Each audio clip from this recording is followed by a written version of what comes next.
In a significant development underscoring ongoing U.S. support for Ukraine, troops from the 1st Brigade Combat Team, 3rd Infantry Division have carried out a large-scale military logistics operation to strengthen Ukraine's defense capabilities.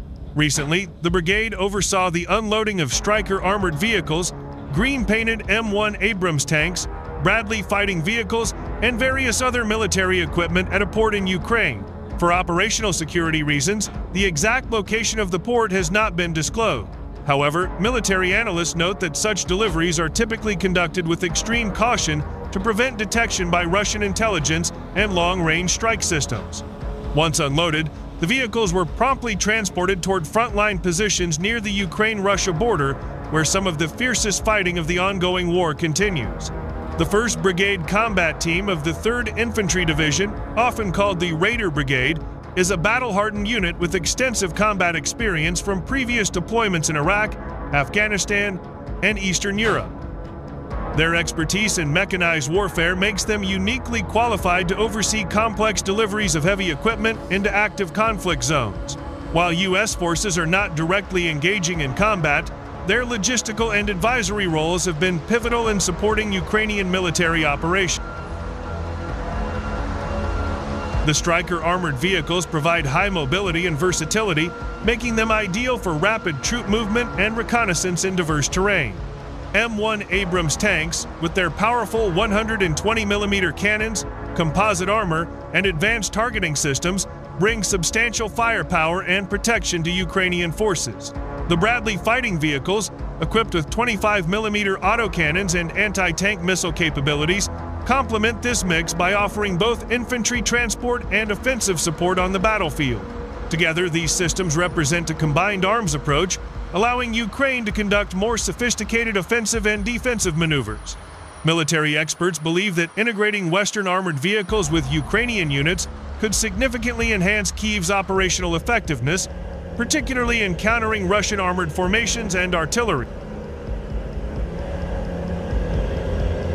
Beyond their tactical utility, the arrival of these U-supplied vehicles carries symbolic weight.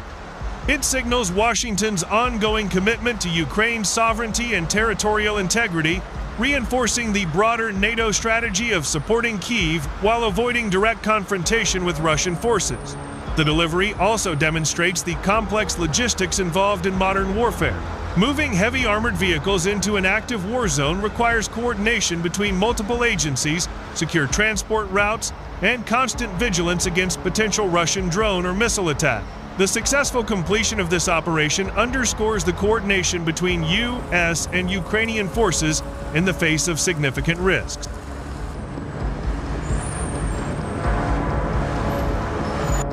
While the exact number of vehicles delivered has not been publicly disclosed, defense analysts estimate that the shipment included dozens of Strykers, Abrams tanks, Bradleys, as well as support equipment and ammunition. Their deployment to the front lines comes as Ukraine braces for renewed offensives and attempts to regain territory under Russian control. For Ukraine's armed forces, the infusion of these modern Western armored platforms is expected to bolster both morale and battlefield effectiveness. For the United States, it reflects an ongoing strategic commitment to preventing further Russian advances and maintaining stability in Europe. As the conflict evolves, the presence of these vehicles could play a decisive role in shaping upcoming offensives and defensive operations, further cementing the significance of international military assistance in Ukraine's struggle.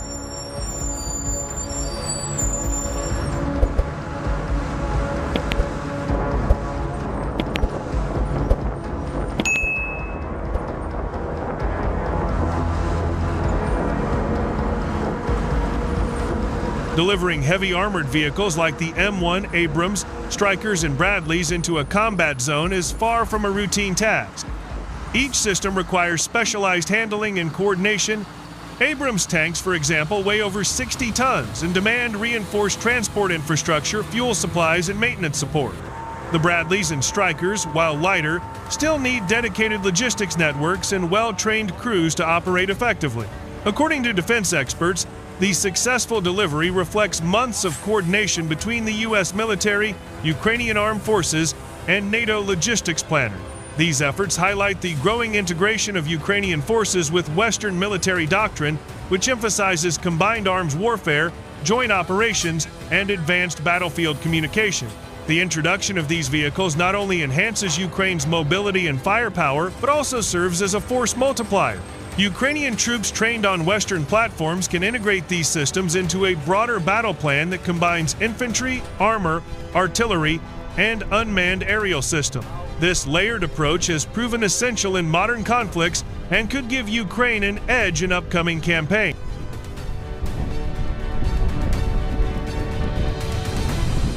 On the front lines near the Ukraine-Russia border, the arrival of these armored vehicles comes at a critical time. Russian forces have intensified artillery bombardments and armored assaults in several sectors, seeking to break Ukrainian defensive line. The deployment of Strykers, Bradleys, and Abrams tanks could provide Ukraine with new counterattack capabilities. Military analysts suggest that the Strykers' speed and mobility make them suitable for rapid troop deployment, while the Abrams can spearhead armored thrust into contested areas. The Bradleys, with their anti-armor missiles and autocannons, can protect advancing infantry and suppress enemy armored vehicles. Together, these platforms allow for more flexible and aggressive operations, including flanking maneuvers and defensive counterstrike. Beyond immediate battlefield utility, the delivery of these U-supplied vehicles sends a clear geopolitical message. It reinforces Washington's position as a steadfast supporter of Ukraine and signals to Moscow that the U.S. and its allies remain committed to long-term military and economic assistance. However, U.S. officials have repeatedly stressed that American troops will not directly participate in combat operations in Ukraine. Instead, their role remains limited to logistics, training, and advisory support. This approach seeks to avoid escalation while still providing Kyiv with the means to defend itself effectively. As the war continues, further deliveries of Western military equipment are expected.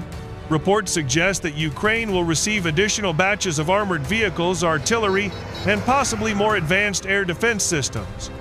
U.S. and NATO training programs remain ongoing, ensuring that Ukrainian crews are fully capable of operating and maintaining these systems. Defense planners highlight that the real challenge lies in sustainment. Advanced vehicles like Abrams and Bradleys require continuous maintenance, spare parts, and a steady flow of fuel and ammunition. Establishing reliable supply chains under wartime conditions remains one of the most complex tasks for both Ukraine and its allies. The arrival of Strykers, Abrams tanks, and Bradleys at a Ukrainian port and their subsequent deployment to frontline positions marks a significant milestone in U.S. military assistance to Ukraine. It reflects not only the deepening defense partnership between the two nations, but also the evolution of Ukraine's armed forces into a modern, Western-trained military. As the war grinds on, these vehicles could play a pivotal role in future offensives and defensive operations, helping shape the outcome of one of the most consequential conflicts of the 21st century.